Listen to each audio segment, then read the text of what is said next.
Boom. Good morning, good evening, good afternoon, whatever the case may be. If you're not watching live, if you are, thank you for being a real one and being here with us live. You've got me and Jeff right now. We don't know where Chris is. He's MIA.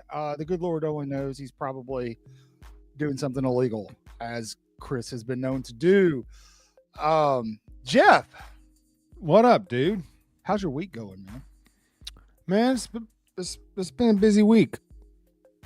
Been a busy week. A lot of news. Been a busy week in the news as well.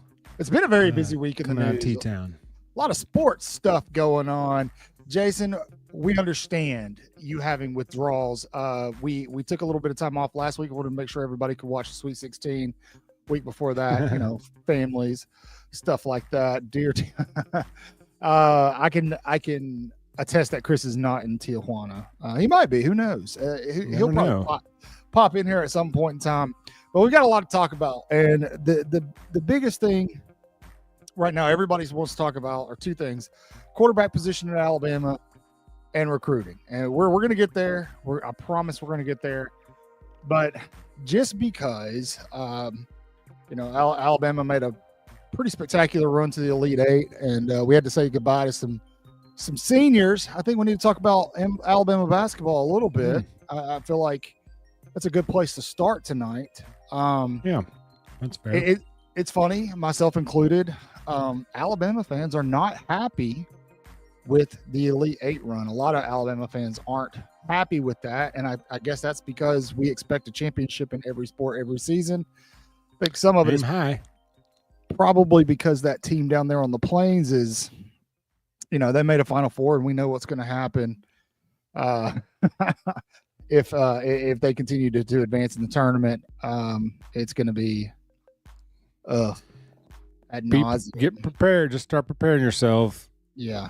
Bams. Yeah. It's happening. They're going to win the whole freaking thing. Do you really think so? Yes. Do you really think they're going to win the whole thing? Because I don't. I went into this thing and my pick was Florida. Florida looked towards the end of the regular season to be playing the best basketball out of anybody. You and everybody else. They've done what they needed to do in the tournament to advance, but they haven't looked great. The team that looks the best to me in the tournament right now is Duke. And you're not buying it, huh? I think it's going to be Auburn and Duke. Normally I lean towards, in a situation like that, who has the best player, which is, there's an argument for Janai Broome and his 3-inch vertical, or there's an argument for Cooper Flagg. Janai's a 24-year-old grown man. Cooper Flagg's a 19-year-old kid. So, I mean, you can make an argument for each one. Both have been crucial to their team. Both are a big reason their teams are in the Final Four. So, K-Spray, what's up? What's going on? So I picked Duke in the bracket, but the longer this thing goes, I'm just like, Auburn's going to win it, and I'm just going to have to live with it. I mean, this is just going to be how it is. I feel like, why do we got the Harry Potter text going on, man? Not every text is Harry Potter. I mean, I was like Matrix, Lord of the Rings. This is Woodstock, and you're like, everything's Harry Potter. It's all Harry Potter to me. All right, so we'll go to the generic cheesy tone, so it doesn't like Harry Potter to Michael. Thank you, Jim. I appreciate you. Thank you. The Wizarding World of Waaaay Offsides. That's what it is. That should be a land at a Universal. Yeah, man. Yeah, you just get drunk and try to find Bill. that's all you do. That's the truth. That's the truth. The only ride is waiting to see if we're actually going to go live on Thursday nights or not. Anyhow, I'm with JP, and I think it's Duke and UF. I will admit that part of that is because I don't want to see Auburn advance any further. That's exactly why it's not going to be Florida, and it's exactly why it's going to be Auburn. That's why I'm already telling everybody, prepare yourselves. Florida's the easy pick because they were playing the best at the end of the year and won the SEC tournament stuff. But I'm telling you right now, we just can't get that lucky, can we? Just get ready. Anyhow, just prepare yourselves. Now, if it doesn't happen, dodge the bullet. But you need to start preparing yourself for dealing with the national champion Auburn basketball team and the fan base that's going to entail. I tell you who is rooting hard against Auburn is the city workers in Auburn who have to clean all that garbage up. Probably, and when they win something, everybody's like, let's celebrate and go throw garbage all over town and let somebody else pick it up. Did they roll the corner when Bama lost to Duke? I don't know. I'm sure they threw garbage in the middle of the town and said, somebody else will clean it up. Not my problem. Hey, let me ask you this. Who won the whole thing last year? UConn, right? Yes, 2 years in a row. Right. Who knocked Alabama out last year? Usually the eventual champs knock us out just about. Exactly, yeah. I would like to San Diego State. Well, they did get to the Final Four, though. At least it's not Yale. I would like to see that trend continue just for the sake of argument, I think it's Duke. Duke looks like the best team in the country right now. Auburn has not looked bad in the tournament, and I'm saying this unbiasedly, but they haven't looked like Auburn in the regular season.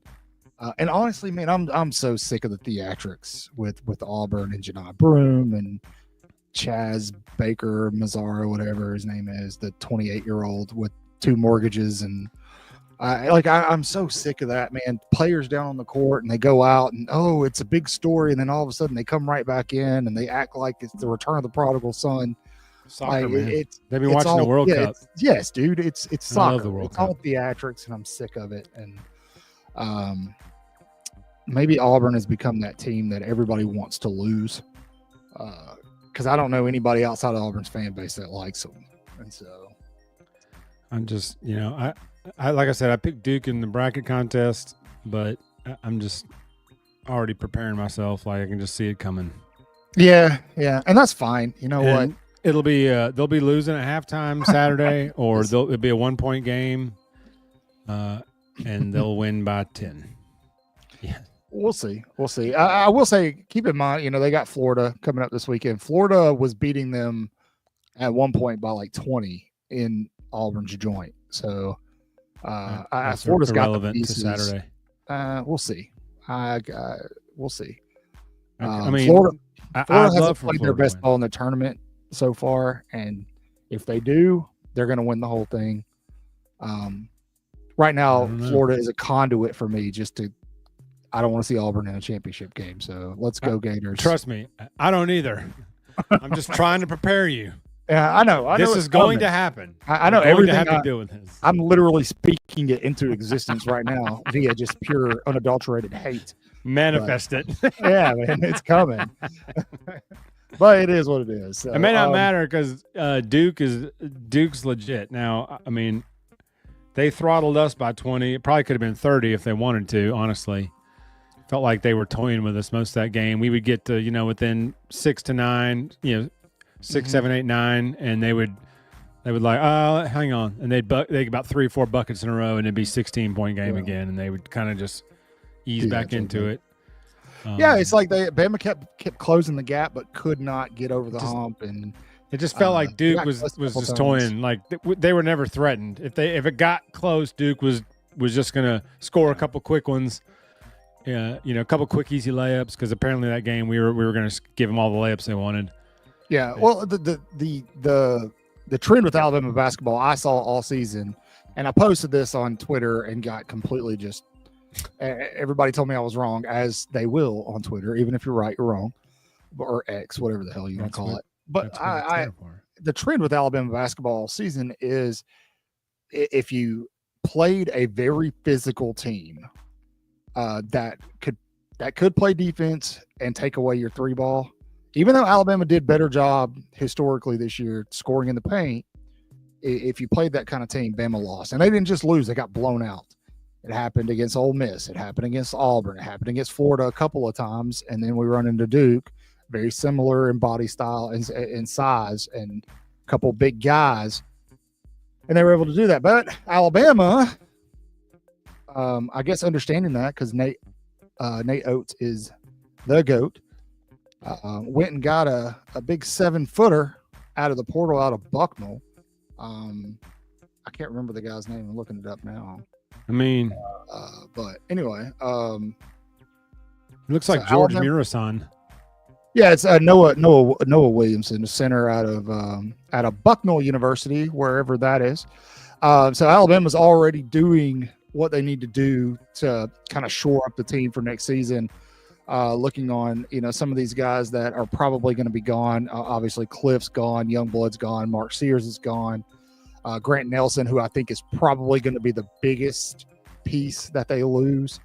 But Bucknell, I kind of feel like is they're going to look at him to be that Nelson type player going into next season. But the guy that everybody's hinting towards right now, and we kind of had a little back and forth about this last night, Jeff, is former Alabama guard Rylan Griffin, who we all know left Alabama to go chase a bag at Kansas and now has entered the portal again. And it looks like he's going to end up back at Alabama. That's the word on the street behind the scenes, at least. We'll see if it actually happens. But Jeff, I was kind of excited about this, but Jeff, not so much. It's the beauty of the fandom. Okay.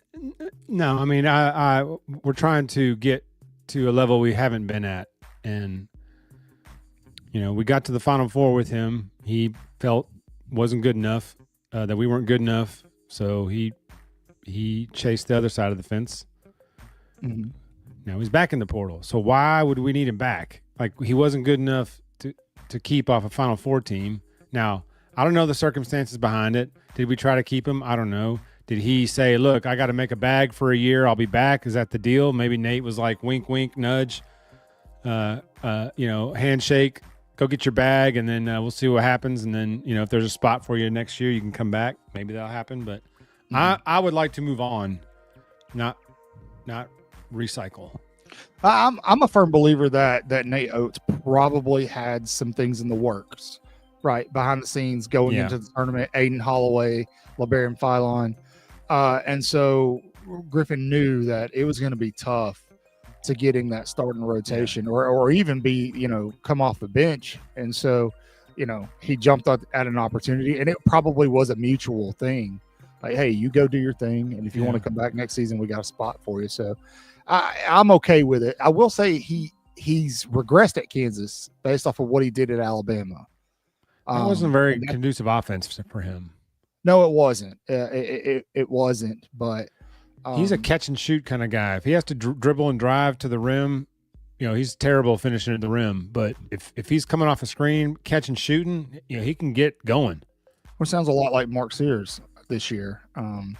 Nothing. I don't want to take anything against Mark Sears under any circumstance, but Sears, when it came to a terrible game, his last game at Alabama was a brutal game. He had several of them, though. I mean, he was trending in that direction for a while. If he wasn't able to draw the foul dribbling into the paint, he was turning it over most of the time. And, and then he had that lull in 3-point shooting. He had that crazy outing against BYU, but then again went cold again against Duke, as did the whole team. Is that not the most predictable thing? Not just Sears. Oh, we knew it. But is the most predictable thing in the world that if Bama has a hot shooting night, the next game, single-digit threes they'll make. Yeah. Every game this year we've shot well. The next game we've gone 5 for 30, 4 for 30, 7 for 31. I mean, it's like clockwork. Well, the difference is what I said earlier was the size. BYU didn't have the size to defend Alabama. They didn't have the guys. And so what did they do? Because Bama had been shooting cold from 3, they gave them the 3. They pretty much said, shoot it at your own risk. Bad idea. And when you do that to a team like Alabama, I mean, they had a historic night, right? And then you run into Duke, who can just body you, beyond the arc, in the paint, wherever. And Alabama could not do much. And so the only answer to that is size. And Bama's going to have to get some size. They're going to have to go out and find another Cliff Amori or somebody like that. And maybe they did with this kid, with Williamson coming out of Buckner. We'll see. Man, Cliff had his moments, man. But, I mean, Cliff missed 3 dunks in that Duke game. Like, come on, man. He missed a few in the BYU game, too. Yeah, Grant missed a couple of layups in that Duke game. It's like we'll give Grant it was just we just had a bad game. It's almost like we started the game off in awe of Duke and played that way. It felt to me like this year's team was a lot like what we experienced with football the past couple of seasons. Like, they were so talented and so good, but they could just never put it all together 100%. Yeah. And it showed up, obviously, a couple of times this season. Blips. Mm-hmm. You see a flash, a game here, game there. Oh, like that BYU game. And we all did the same thing. After that game was over, we were like, did Sears just come out of his slump? Like, right at the right time. Yeah, sure, but right when we're playing Duke, everybody's getting hot shooting. Let's see what we got. If everybody's, if Sears is shooting well now, if he found his groove, same gym, and then he goes, what was he, 2 for 12 in the Duke game? I mean, but it was hard, man. It was the whole. There were several balls that he did not shoot that he should have shot, like that he would catch and do that little nudge fake and then start dribbling around. Yeah. Where instead of just immediately catch and go up, he passed several of those up. Yeah. And you knew then, okay, he don't have confidence in his shot, because 2 nights ago he was letting it fly. Mm-hmm. Didn't even hesitate. And saying all that, it's easy to kind of be upset with a guy like that, because Sears definitely did not have the season that he had last year. This year, he still had a crazy season, first team All-American, that whole deal. But dude, what those guys have done to catapult Alabama basketball into a product that we're all proud of, into a product that Alabama fans feel like they should be competing for the national championship every year, much like we do in football. That's not just a testament to Nate Oates. It's a testament to guys like Brandon Miller and guys before him, and Sears and Grant and even Cliff. They're carrying on that history and helping build something really serious in Tuscaloosa. I don't foresee Alabama missing a tournament anytime soon. No, it's Elite 8 or bust from here on out. Like if we fall short of the Elite 8, it's a bust. I mean, this is the expectations minimum. Look how disappointed we were with an Elite 8 loss. In 2004 we lost to UConn, and we didn't care. We were just out of our minds happy that we made it to the Elite Eight. Mm-hmm. Almost same with the Final Four last year. It's like, hey man, we're playing with house money. Whatever happens against UConn in this game. Yeah, I remember hey, we were doing a show. We were doing a show during the Final Four game. Yeah. And they're getting beat by UConn, and we're kind of like, you know what? It doesn't matter. Like I'm so happy about this. Bravo. And then, but I think losing Trelly early in the season threw the whole rotation off, and then Reed missing a huge chunk of time. I think those two players going down. I know injuries. Everybody has injuries, and we all use that as excuse. But it's not like Wrights will average 35 a game, but Nate had a plan with him and Youngblood, and then Reed and then when Trelly went out, things just kind of Youngblood had to kind of get moved up a spot in the rotation almost, where probably the plan was for him to come in with the second unit bombs away, and that kind of changed. So I think losing Trelly kind of threw the whole rhythm of the season off, and we almost never could find it. I mean, won a lot of big games, had some hot nights, hot shooting games, whatever. But we, like you said a minute ago, like we just almost never could get that whole thing going and play well for like a month. Yeah, no matter what, it was a fun season. It was a historic season. Look at where we are with basketball now. It's like the Elite Eight lost, and we're like, we're pounding the desk going, hey, man, we should not be 20 points worse than Duke. Like, we've got good enough players and good enough program that we shouldn't be losing by 20. Yeah. So we're the fact we're there is a good thing. Yeah, Alabama basketball is right on the cusp, man, of winning a championship. And so it kind of makes me wonder, like, who wins one first? Is it going to be Nate Oates or is it going to be Kalen DeBoer? I personally think it's going to be Kalen DeBoer, but I think a national championship in basketball is probably a little this more too, difficult. Michael. I forgot about this. This too. Yeah, Houston Mallet. Like that was a big loss too. That was a big so loss. That's three key cogs that Nate had an idea for when he built the roster, that he would have these three players at his disposal, and then didn't really have any of them. And it kind of just Nate may have done his best coaching job this year, honestly.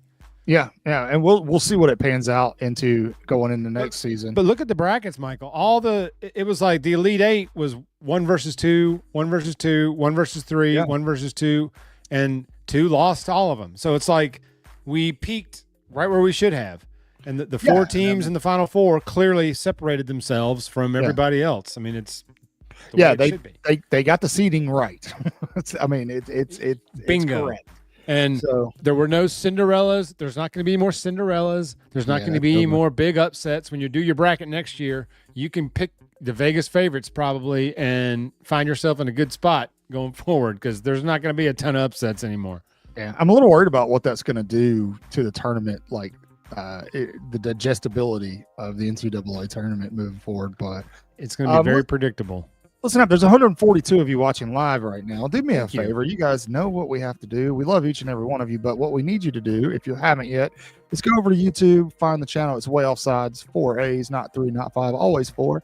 Like, subscribe. You can even hit the notification bell so that you know every time we go live. It's really simple. If you're following us on any of our socials, thank you for that too. Yeah. Absolutely. Retweet, share videos. We're really kind of focusing on making shorts. We're learning how to do this. It's kind of fun. I learned how to make AI voices this week. So you've probably seen some shorts with AI voices and you're like, that's not cotton talking. I did see that. I didn't even know where it came from. Didn't want to know. Learning, doing illegal stuff. Learning about technologies as we move along, so that we can bring you a much better product. Because we love doing this, but obviously our success is heavily weighted on your interaction. So if you're in the chat tonight, thank you. Thank you. Be active. Talk to us. If you're on Twitter, talk to us. Don't be scared. And then we got to pull stuff out of J-Bake. He's so hard to get. Tonight he's kind of quiet, man. He must be distracted. K-Spray's in it. I do want you guys to do me a favor. So my neighbors across the street today have family visiting, and I got to meet their son, and he's from and lives in Canada, but they're doing pretty much a tour of the South. And so like I meet this guy, he comes out and he's in a UAB Blazers shirt, man. And I'm like, what? Dude, I went to school there. That's awesome. He's like, yeah, I was in Birmingham, picked up a shirt. He was like, I was told, it's either Alabama or Auburn, depending on what part of the state you're in. So I just got a UAB shirt because I figured nobody would care. So that's actually very intelligent of you. Well played, Maurer. So what they're doing is he and his wife are actually going to different games. Case spray. Preferably in the South. They're going to different games. And I was kind of like talking about some environments that he needs to put on his bucket list to experience. Obviously, I told him an Iron Bowl in Tuscaloosa, a game down in Baton Rouge at Death Valley, a whiteout at Penn State, even though that's not in the South. So chat, he said he's going to watch live tonight. I'm assuming is in here. If you're in here, leave a comment so we know.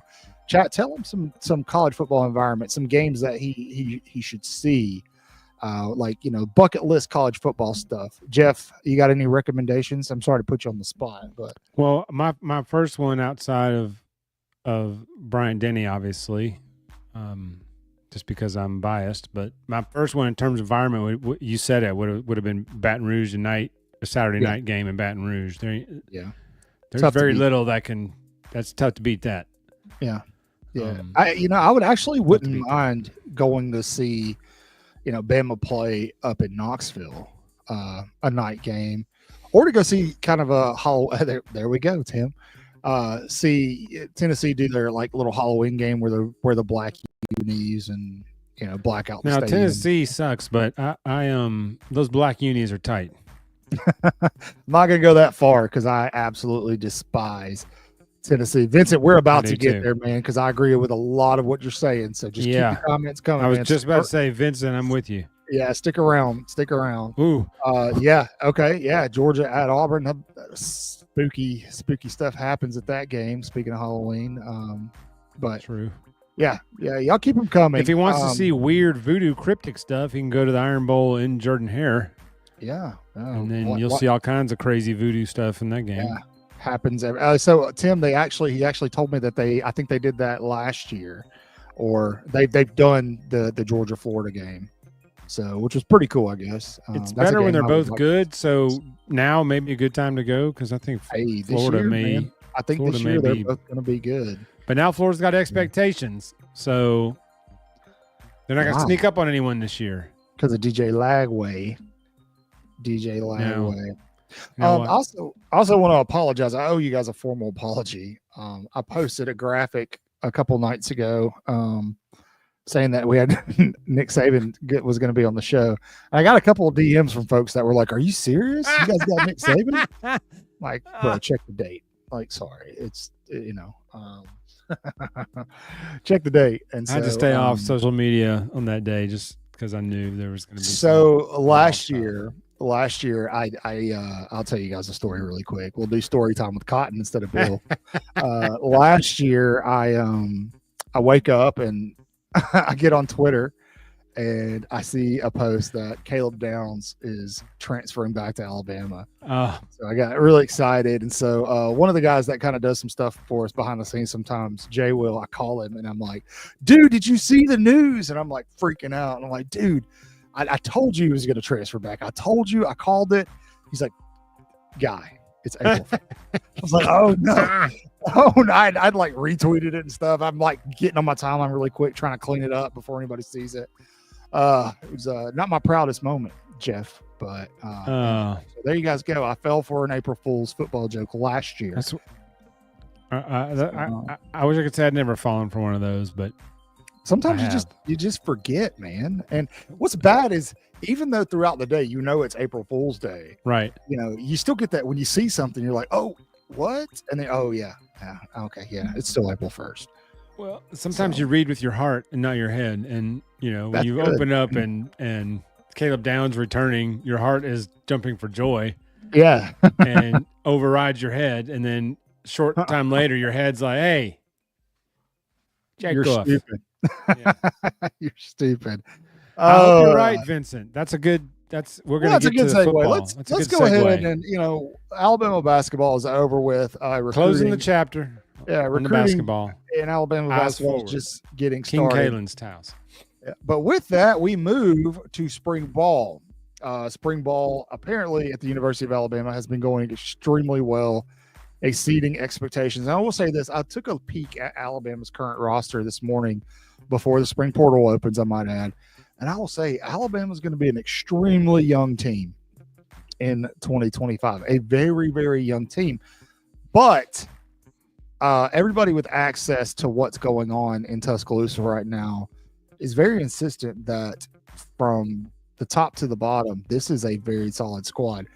Not just everybody, but also newly christened, I guess, wide receiver Isaiah Horton from Miami, who transferred in, had some things to say about what's going on in Tuscaloosa, and we've got it right here. Compliments of the Crimson Tide Network. I'll play it for you. To get in those positions in the fall, you know what I'm saying? We're taking it very serious. We understand, like I've been saying, we understand what's ahead of us. We understand like we have the team to accomplish what we need to accomplish. All we got to do is just keep our head down, grind, and go 1-0 every day. Get 1% better. We look forward to it. Well, Isaiah Horton, welcome to Alabama. We're glad you're part of the Crimson Tide. So, promising words. It's hard to is it coach speak? Is it, I think Isaiah Horton is the kind of guy who is going to be a difference maker at wide receiver. A lot of the pundits that have access into the program are talking about Horton more, in some cases, more than the quarterback situation, which we're going to get to that in a second. But Jeff, any takeaways from that? Are we reading too much into what he's saying? Is it? No, I think we're taking it just how he's meaning it. Like, he's not here to fool around. Like, he didn't transfer over here to because the environment was loosey goosey and because they could goof off in practice and stuff. That's not why he's here. Like, these guys are transferring here because they're buying in to what the coach is selling them, and he thinks that they got a roster and people at the key positions to compete for a championship. Now, can we? Sure we can. Will we? The injury gods will decide a lot of this. Yeah, but as long it's not decided by external factors, like Correct. It kind of has been the last couple of seasons. And Correct. Everything I'm reading and everything I'm hearing out of spring ball is that this team is almost hyper focused on the job at hand and their positional work. They kind of that Saban mentality. You control what you can control, and the scoreboard will take care of itself. Bingo. Even though they're young, the mentality is extremely mature, and that's kind of what I got from that clip from Isaiah Horton. That's kind of why I wanted to play it right there. Yeah. And I feel like if the right guy, especially with these receivers, Vincent says it here. I'm about to bring it up, but I don't want to foreshadow what we're also about to get into with this receiving core, which I think is vastly underestimated. Alabama could have the offense going into 2025 that we all thought they were going to have in 2024. Obviously, the ebbs and flows of Jalen Milroe kind of hindered that offense. I think I went back and watched highlights from the Auburn-Alabama game today, which to this day, I don't know how Alabama won that game. They turned it over 3 times. It was very, very sloppy. Didn't Milroe have like 5 turnovers, 3 turnovers? Something like that. It was very, very sloppy, but they still beat that team, by 2 scores. But looking at that, it hit me like, okay, you could tell just by the play calling that coaching staff had really just kind of phoned it in and gone, this is the best it's going to get. This is what we have. This is what we're going to work with. If it wins us a game, great. If it doesn't, that's fine. We're going to reload and regroup and sight in on 2025. If we make the playoff, great. If we don't, that's okay. And so with that and Jalen Milroe's exit to the NFL, which he's not coming back, that was a April Fool's joke. We have to ask ourselves, who's going to be the starting quarterback? And it looks like that decision might have already been made. I didn't mean to drop you out there, Jeff. Can we put you back in? There we go. Thank you, sir. What is Michael doing? What are you doing fine. here? I don't know. Anyway, Okay. I got to stop clicking stuff. It looks like, don't worry about the question. That's from another video, a different time. But it looks like Ty Simpson is the legitimate favorite right now to be the starting quarterback at Alabama. And that is based off of a couple of things. The first thing being that many people who have access to the program right now are talking about just how well he's meshing with the receivers. In that same interview I just showed you, Isaiah Horton goes on to talk about how he used to play with Ty Simpson in some competitions, and how Simpson was a big reason he decided to transfer to Alabama, and they tell Simpson's a stud. On top of all of this, Ty Simpson, who has bided his time, done it the right way, was named to the leadership council, if you will, of the 2025 team. It is hard for me to swallow that he would be given that kind of responsibility as a leader on the team and not be favored at least to be your starting quarterback. And a lot of people agree with that. I think it might be a done deal, which is great. That's fine. So the question becomes, who's number two? And then the question becomes, if number two is Keelan Russell, which I think most of us probably think it is, does Austin Mack leave in the spring? And a lot of talking heads are saying it's very possible that he would transfer out. Greg McElroy being one that's most vocal. It's kind of hard to deal with Greg nowadays because you expect somebody with his pedigree to be a straight up Gump, but McElroy's more from the Feinbaum school. He just says whatever gets clicks. And so it's kind of hard to take him serious, but it's something that we can at least consider. Jeff, how do you see this shaking out? Well, I've said that I thought Keelan was going to win the job in camp just outright, but I just wanted an open competition. It wasn't because I want Keelan to win the job. I just thought the best quarterback would win the competition, and I think that Keelan's the best quarterback. Now, is he the best quarterback right now for this team this year? Maybe not. I mean, Ty is certainly – we're not hearing bad things about Ty coming out of any of these scrimmages. Of anything. We're not hearing people going, man, Ty's just struggling. Man, he's just struggling throwing the ball. We're hearing the opposite. Every day is another, Ty getting his flowers of how he's playing. So ideally the best quarterback would play, but if it's a tie for this year and let Keelan spend a year watching somebody do it the right way, and then like a Bryce Young, Mac Jones, and then Ty's off to the NFL next year, and Keelan's got 2 years with, Ryan Williams, last year being one of them, maybe that's the ideal plan. But the thing is, Keelan's got his man, Grubb, in the house.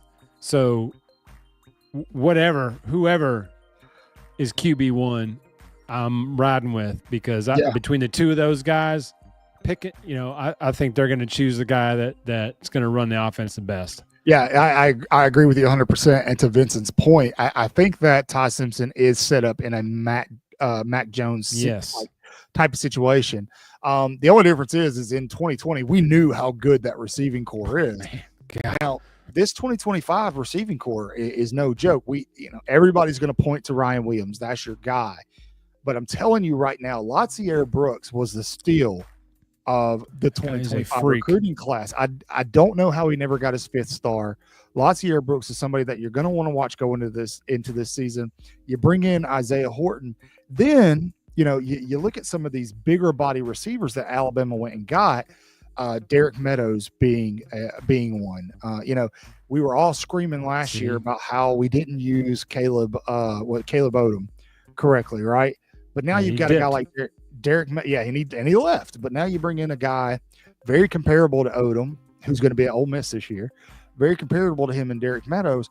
But Vincent brought up another point. One guy that nobody's talking about that I think will be a huge difference maker for Alabama at wide receiver next season is going to be Jalen Hill, coming off a pretty nasty leg injury that he suffered early before the season even started in practice. I think Jalen Hill is going to be insane. Alabama at the wide receiving position next year. And then you still have Jeremy Bernard I was about to say, you forget about Jeremy and Isaiah Horton. Rico Scott. We don't forget Cole about him. Adams. Rico Scott. Jeez. Yeah, Alabama's loaded. Receivers are stacked. They are loaded at wide receiver. Jay Bag, I don't think there's any chance of that. You can't sit Keelan for 2 years and not play him. He's way too explosive to sit the bench for 2 years. There's no way. Yeah, He'll be gone. He'll transfer next year if the board tells him that's the plan. He'll be. Yeah, that's all right, Lance. Better late than never. Any chance? Better late than Is that never, what you were that's talking about, Jay Bake? Possibly, man. I don't. Yeah, to Jessica. And Bakwe's receiver too. I forgot. Should he have transferred? I don't think so. I think they're No. going to have packages for him. He is explosive with the ball in his hand. Yeah, He should not have been a defensive back last year. I don't know what we were doing. Yeah, and to Jay Bake's point, NIL does play a big role in some of these decisions. I mean, it pretty much what Bach did in entering the portal was he forced Alabama to reevaluate his NIL contract, and that ultimately that's all he wanted. It was a stall to get more money. He reset his market. He didn't want to leave Alabama, and he forced the university's hand. And so it's hard. He may be fine with not playing every rep at wide receiver, as long as he's getting paid. I mean, the guy's that's a still shrewd business move for a kid. I mean, him Yeah. and Ryan Williams are these young bucks, and they got a business. They started a business with the podcast. Yeah. Bach Oh, knew how to Jay-Bake. play the game. Said, hit the portal, reset your market. I mean, Yeah. I don't.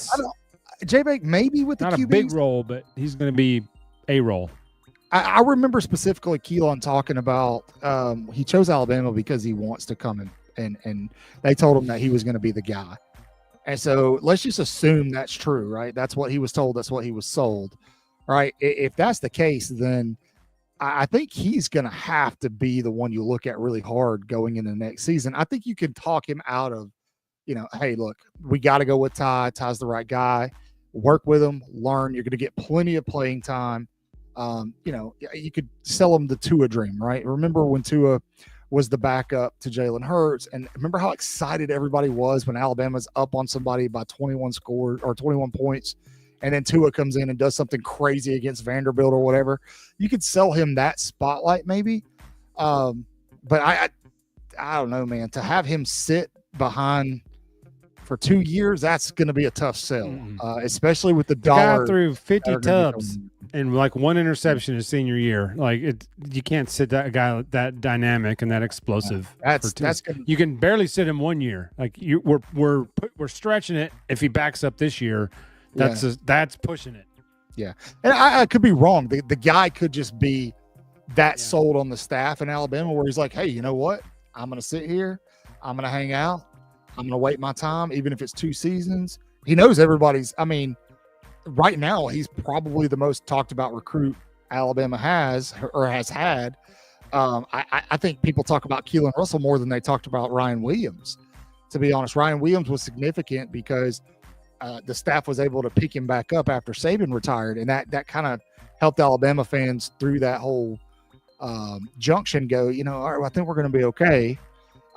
With Keelan, I don't know, man. That dude's the real deal, and you have some schools, some big name schools, throwing around some serious dollars on quarterbacks.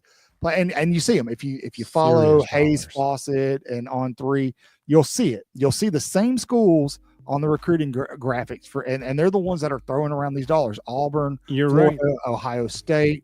Every flipping recruit is the same 8, 10 yeah, and graphics.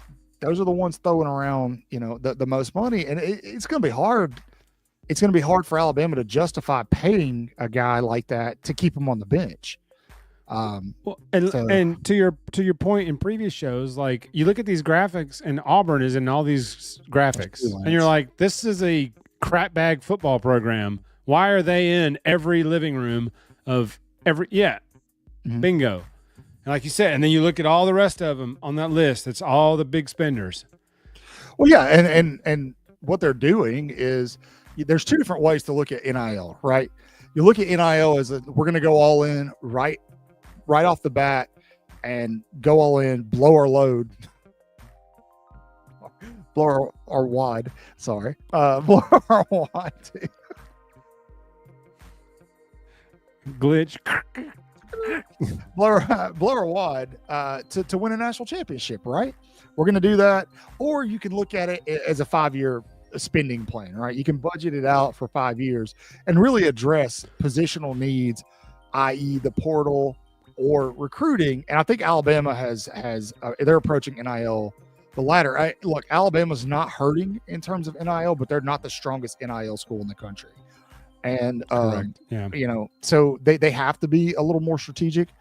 Auburn, a school like Auburn or Florida, maybe they have more money, right? So they can just spin. The problem is you start getting into coaching, you start getting into those smaller variables that really matter in terms of winning a championship.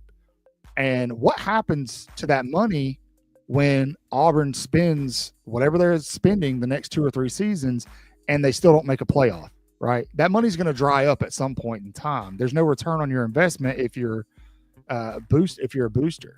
So we'll see. Does a top quarterback want to play at A&M? If they pay him enough, he will.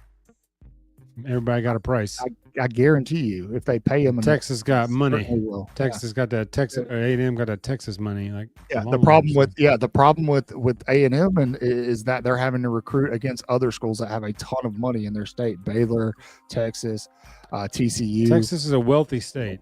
Yeah, a lot of oil money. Look, guys, listen. It's going to be Ty Simpson. I'm convinced. Ty's the guy in 2025. Deal with it. It's going to happen. I know a lot of people want Keelan Russell, and that's fine. I'm really excited and big on Keelan Russell. I think he's got, like to Jeff's point, he's going to be given an opportunity to win the job. So will Austin Mack, but I think it's Ty's job based off of everything we're hearing in the spring. And now Ty in the summer and the fall just regresses or something doesn't click with these receivers. Maybe it doesn't happen. It could be we did this with Jalen Milroe last year in the spring. Everybody that had eyes on in spring were talking about how much he had progressed and how good he looked. Milroe looked worse to me last season as a passer than he did the season before, other than a couple of decent throws that we saw against Georgia. So it's really, really hard to tell how it's going to play out. So my money's on Ty Simpson, though. It was a healthy. I just wanted a fair competition. I didn't want to have to appease anybody's ego, appease anyone's whatever we had to do last year. There was not a quarterback competition last year, not even a hint of one. So this needed to be competed for. This job needed to be openly competed for on the field. And if it's Ty, great. He won the job. That's all I want is the QB1 to have won the job. Yeah. And not been handed it because of whatever else. I think if Ty has that kind of season, Scott, he's gone. He's gone. Yeah. Look, listen. Strike with irons high. All you need is 1 year. Yeah. So I'm convinced that there is an epidemic of quarterbacks leaving college too early. And it shows in the NFL. You have a lot of guys that are, these round one guys in the NFL. Some of them are top 10 guys, and they get to their franchise and they're terrible. And it's because, and Coach say, if you want to drag me for saying this, Coach Saban said it too, that these kids are chasing dollars instead of progressing and getting better at their craft, and they're not willing to sit. And so Ty's gonna. There's probably, if Ty throws for 3,500 yards and 30 touchdowns and 5 interceptions, he's going to be a top 5 quarterback. If he does that, we're in the playoffs. We're deep in the playoffs if he has a season like that. Yeah, I don't think the quarterback class next year is going to be crazy anyhow. So it's Arch Manning and yeah. Carson Beck. So. Didn't somebody steal his car already? He got caught shagging somebody else, and then somebody stole his car. Bro, how hard is it for him to just delete that damn app? Just delete the app, man. That's all you got. Just delete the app. Carson Beck. I'm talking to you directly. Bro, put the keys down, lock the door, and delete the app. That's all you got to do, man. That's all you had to do. You're a massive moron. You're an idiot. It's a good thing you're mediocre at football. And by mediocre, I mean better than like 99% of us. But you're still not good compared to all the other guys we watch. For what you're raking in and the way you walk around, you should have a lot more hardware than you do. Yeah. Carson Beck for playing for Belichick. Oh. That's where Austin Mack's going to go when he transfers in the spring. He's going to go up there to UNC. I think that's probably what he's talking about. That might be what he's talking about. Lance, yeah, like I'm with you, man. I get what you're saying. I do. But we're, A&M, I'm telling you, dude, like just watch with the money they have to spend. Was Johnny Football the last A&M quarterback drafted? Probably. No, wasn't Keelan Mond or Bond or whatever his name was? Oh, dude, yeah, I forgot about him. Kellen Mond or something? I don't know. Kellen Mond. I know who you're talking about. Jeff, I'm almost with you in this point here that he doesn't think Ty will throw for 3,500 yards. If that's the case, that means that we're running the heck out of the football too, which would be a good thing. We're not going to do that. No. We're not going to get it. I went back and watched a bunch of film, I guess you say. It's really just videos on YouTube of Washington's offense from 2 seasons ago. And yes, they had a 1,000-yard rusher. They certainly did in the Pac-12. All right. That offense is pass heavy. Alabama's going to be pass heavy. It doesn't mean that they're not going to feature the running back. They will. And, with a guy like Jam Miller, you kind of have to give him his touches. And then you've got, Richard Young back there, Daniel Hill, A.K. Deere. Yeah, but Ty's going to get his through the air this year. I'm telling you guys, this wide receiving core, it's going to rival. It's going to rival some of the better ones we've seen. I don't know if it's going to be 2020 good, but it's going to be good. It's going to be good. These might be the new rideouts. Yeah, this might be the version 4 of the rideouts. Yeah, and what's going to be great about it is what we saw with Ryan Williams last year. Ryan Williams was the best. If he wasn't the best, he was the second best wide receiver in the country last year. The first, you can make an argument for Jeremiah Smith. Right. But what you saw last year, there was that canyon of Ryan Williams. What happened? And a lot of that was because Milroe was just hyper focused on him. Who had the better quarterback throwing the football? Ohio State did. But I don't think that slump in performance from Ryan Williams mid-season towards the end of the season, I don't think that had anything to do with him, to be honest with you. And you get a guy out here. Now he had some dropsies, about midway during that slump, but it was probably, I'd say 70-30, the quarterback play suffered, which, you can start with the offensive line and then it dominoed out to affect really everything when the offensive line. Let's talk about that. Bingo, K-Spray. Right there with me. I went into last season saying that no matter what, that offensive line could not be worse than it was in 2023. And they weren't. They were better. And they got better as the year progressed. The left side of the line was still a little funky sometimes. I told you I rewatched the highlights from the Auburn game. And there's one strip sack on Jalen Milroe where Caden Proctor just completely misses contact with the end that comes around. I don't think Alabama's offensive line is going to be an issue next year. I really don't. You're going to lose a couple of good guys, but Bama's core group of guys they've got on that offensive line are all solid. It took them a couple of weeks last season to figure out what they were going to do. Injuries started piling up really early. That's what happened in that USF game. Bama could have blown USF out of the water. The offensive line was just struggling because they were trying to figure it out. They used that game to figure it out.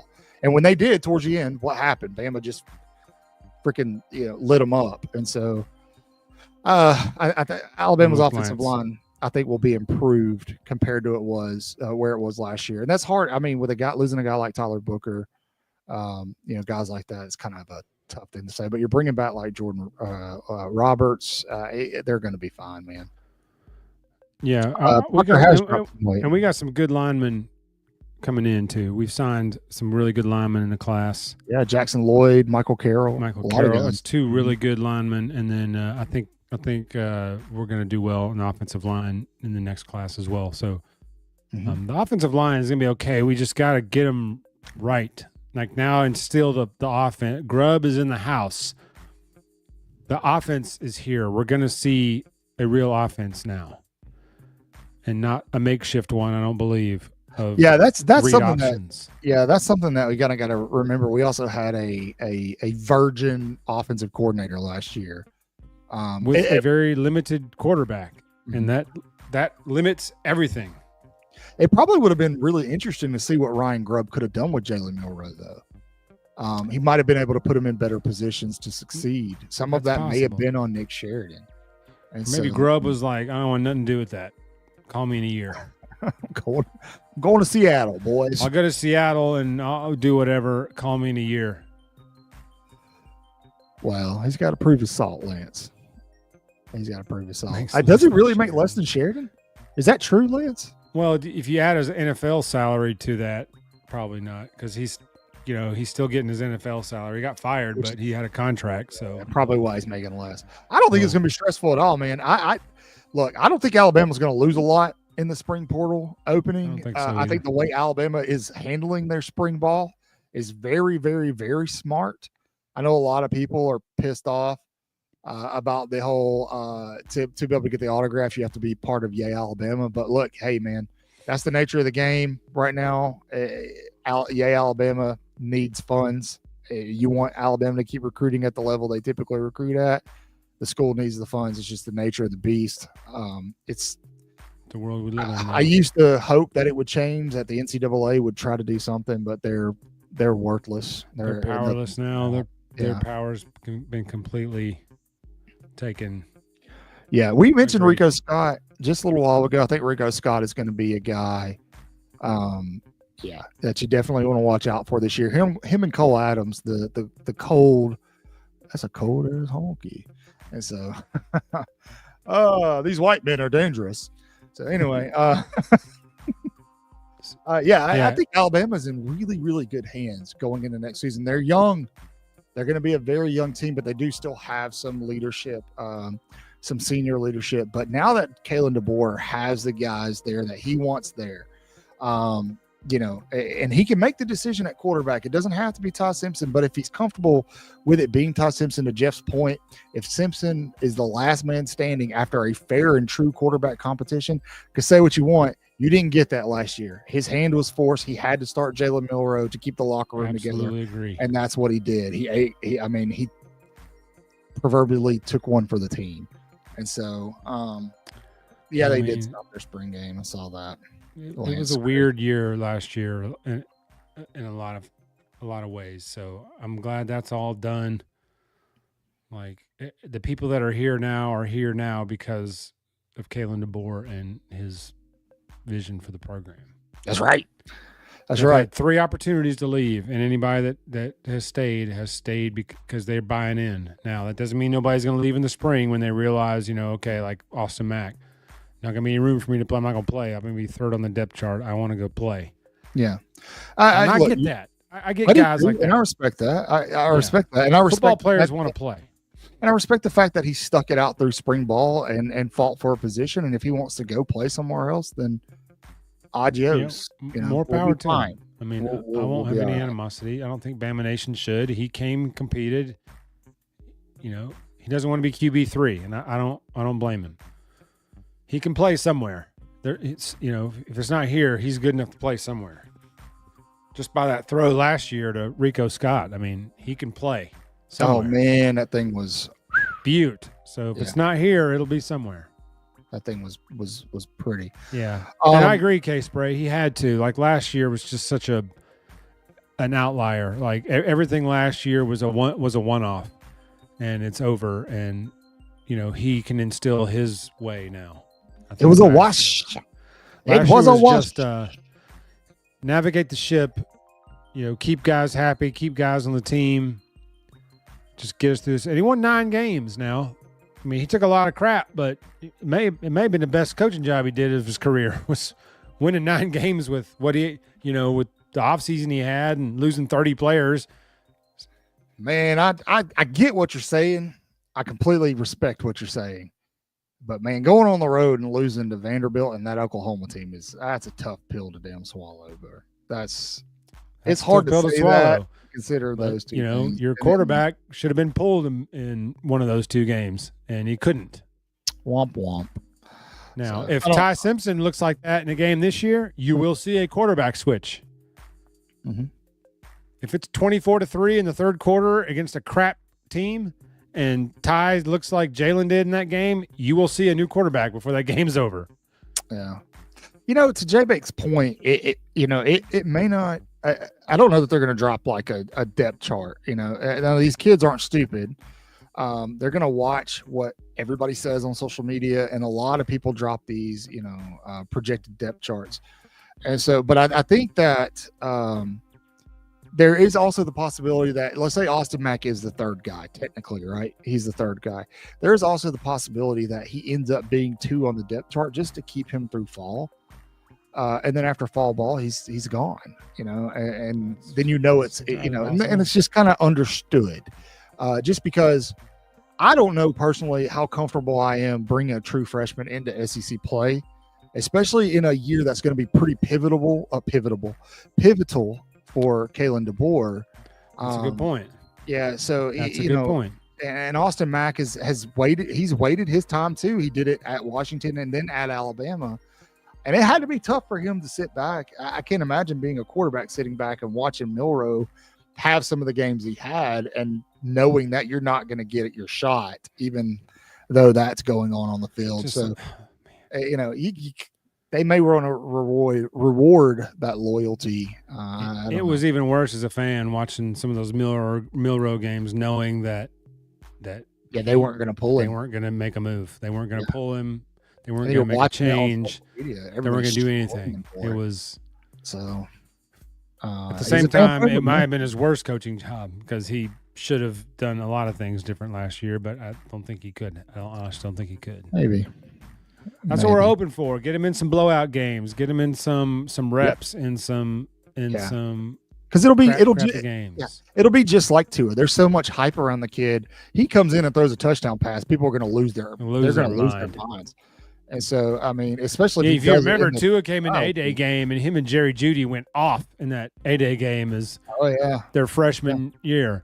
Him and Jeudy went berserk in that 2017 A-Day game, and my buddy at work was like, that's the guy needs to be playing.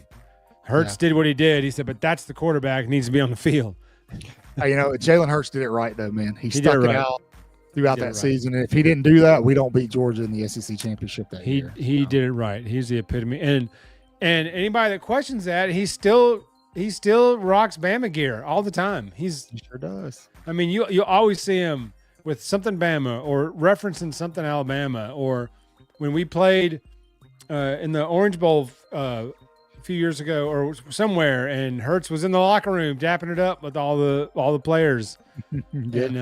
And so it was like, if anybody had any reason to never speak Bama again, it'd be that guy. But he did it the right way, and he's carried himself the right way in the way, absolutely, in his professional career.